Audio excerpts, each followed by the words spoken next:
This story is brought to you by tapeatale.com. किसी ने पूछा कि रविंदर आज पहली बार कुछ सुनाने जा रहे हो, क्या सुनाओगे? तो मैंने सोचा कि वहीं से शुरू करते हैं जहां इस राइटर का जन्म हुआ था। 26 साल का था मैं। जिंदगी में पहली बार किसी लड़की को किस किया था। अब पहली बार किस करना अपने आप में एक out of the world experience था मेरे लिए। स्पेस वॉक कर रहा था मैं, जीरो ग्रेविटी में ड्रिफ्ट होता हुआ उसकी बाहों में। प्यार के प्लेग्राउंड में मेरी एंट्री काफी देर हुई पर दुरुस्त हुई, इसलिए जब मैंने उसे आई लव यू कहा और उसने पलट के आई लव यू टू कहा, हमने डिसाइड कर लिया कि अब जिंदगी साथ ही बिताएंगे। काफी डाई हार्ड रोमांटिक था मैं, हूं भी। मैंने डिसाइड किया कि हमारी रिंग सेरेमनी 14 फरवरी को होगी, वैलेंटाइंस डे के दिन। हाँ,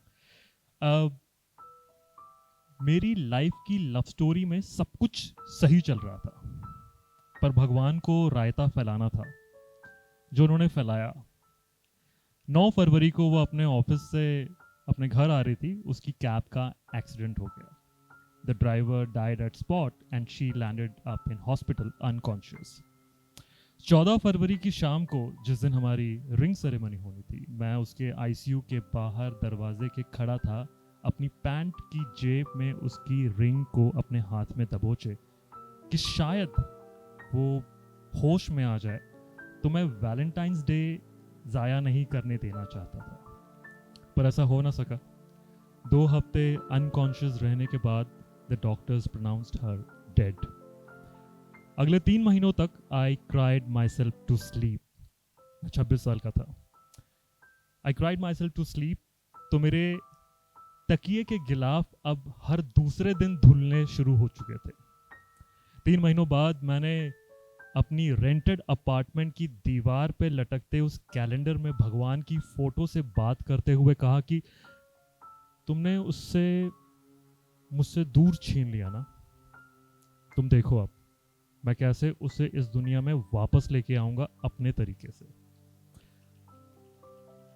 मुझे अपनी लव स्टोरी का कोर्टशिप पीरियड बेहद पसंद है, and I wanted to relive it again and again and again till today and till the day I will die. तो मैंने अपनी कहानी को लिखना शुरू कर दिया, और लिखना मेरी मजबूरी भी बन गया था, वरना किसी आग पे चढ़े प्रेशर कुकर की तरह फट जाता अगर मैं खुद को वो राइटिंग वाली सीटी ना देता। किताबों की दुनिया से दूर दूर तक मेरा कोई लेना देना नहीं था।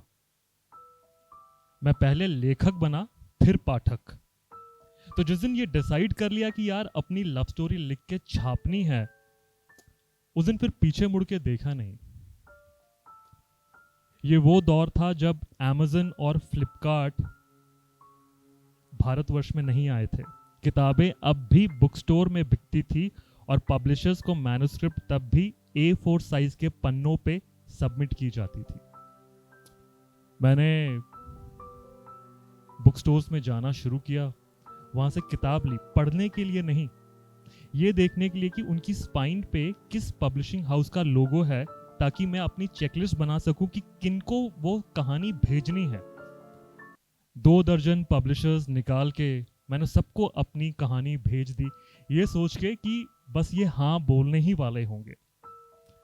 उनमें से आधों ने मुझे रिजेक्ट कर दिया और बाकी आधों ने रिजेक्शन मेल को भेजना भी गवारा नहीं समझा।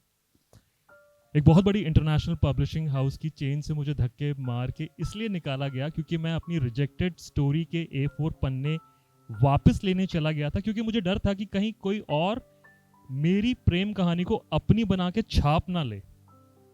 कॉन्फिडेंस मुझे था अपनी प्रेम कहानी पे। और जब मैंने उनसे अपने वो पन्ने मांगे तो मुझे ये कह के वहां से धक्के मारे गए कि जिन कहानियों को हम रिजेक्ट कर देते हैं ना मिस्टर रविंदर सिंह, वो हम कूड़े के डब्बे में फेंक देते हैं। तो अगर आपको अपनी प्रेम कहानी ढूंढनी है तो जाइए दिल्ली के किसी कूड़े के डब्बे में जाके ढूंढिए उसे, हमारे यहाँ से तशरीफ ले जाइए। ये बात जिस तरह से मुझे बोली गई थी वो मुझे, मेरे दिल को काफी चुभी। वो प्रेम कहानी मेरी ट्रिब्यूट थी टू माई डेड गर्लफ्रेंड। लेकिन उस दिन एक अच्छी चीज हुई। जिस तरह से उन्होंने मुझे वो ट्रीट किया था वो मेरे लिए काफी फायदेमंद साबित हुआ। मैंने उस दिन एक जिद पाल ली थी कि अब चाहे कुछ हो जाए मेरी प्रेम कहानी तो छप के ही रहेगी। मैं अगले हफ्ते फिर दिल्ली आया। अब तक मैं अपने दिल को समझा चुका था कि मेरी किताब अगर वो आई तो वो क्रॉसवर्ड और ऑक्सफोर्ड के आलीशान एयर कंडीशन बुक चेन्स में नहीं मिलेगी, पर शायद फुटपाथ पे मिल सकती है। मैं कनॉट प्लेस के चक्कर काटने लगा और वहां पे जो भैया जी सड़क पे फुटपाथ पे जो किताबें बेचते हैं उनसे मैंने बात की। मैंने कहा भैया जी अगर 5 किताबें लेके आऊंगा क्या आप उन्हें रख लोगे प्लीज। अब उन्हें अपनी बोनी करनी थी और मुझे रफा दफा करना था। मेरा दिल रखने के लिए उन्होंने कह दिया हाँ ठीक है बाबू ले आना, रख देना, अभी आप जाइए। लेकिन 2 दर्जन ना सुनने के बाद वो पहला शख्स था जिसने मुझे हाँ कहा था। मेरे हौसलों ने उड़ान ले ली थी। मैंने सोचा एक फुटपाथ वाला 5 किताब, 20 फुटपाथ वाले 100 किताबें कनॉट प्लेस में फतेह कर चुका था। अब दिल्ली दूर नहीं थी। मैंने सोचा मेरा रिटेलर सेट हो गया है, अब सप्लाई साइड पे ध्यान देते हैं। पब्लिशर को छोड़ो सीधा प्रिंटर पे पहुंचते हैं। मैंने सोचा कि वो जो स्कूल में सीबीएसई की किताबें थी, आईसीएसई वाली टाटा मैग्रो, ये कहीं तो प्रिंट होती होगी, कोई तो पब्लिश करता होगा। कहां प्रिंट होती है? मैं सीधा वहीं पहुंचता हूं। पता चला दिल्ली में एक जगह है दरियागंज। उस वक्त का दरियागंज उस वक्त की शाहरुख खान की मूवीज का पेपर टाउन था। हवा में पन्ने, जमीन पे पन्ने, जो रिक्शे वाले आ रहे थे वो किताबें लेके जा रहे हैं, पेपर लेके आ रहे हैं। मैं भी वहां पहुंच गया। ये बात है 2007 की। और वहां पे मैंने सबसे छोटा प्रिंटर ढूंढा जिसकी सबसे छोटी दुकान हो, ये सोच के कि ये कम बजट में प्रिंट कर देगा। मुझे किसी बात का इल्म नहीं था कि पब्लिशिंग की दुनिया में किताब कितने पैसों में प्रिंट होती है, पब्लिश होती है, कौन पब्लिश करता है। बस एक जुनून था कि मुझे किताब लेके आनी है। तो उन प्रिंटर भाई साहब से मैंने पूछा कि सर अगर 500 किताबें छपवानी हो तो कितने पैसे लगेंगे। एक वो दिन था जिस दिन मैंने अपने आप को ये समझा लिया था कि जिस दिन मेरी 500 किताबें बिकेंगी मैं अपने आप को अपने दिमाग में बेस्ट सेलिंग ऑथर घोषित कर दूंगा। एक वो दिन था 2007। एक हम आज खड़े हैं। मेरी वो पहली किताब which I wrote as a tribute to my dead girlfriend has sold more than 1 million copies. इस बात की मुझे बेहद खुशी है, पर इससे ज्यादा इस बात की खुशी है कि एक दिन मैं भी इस दुनिया से चला जाऊंगा, पर मैं अपनी लव स्टोरी छोड़ जाऊंगा आने वाले बहुत सारे वैलेंटाइंस डे के लिए। शुक्रिया बहुत बहुत मेरी कहानी सुनने का। Thank you.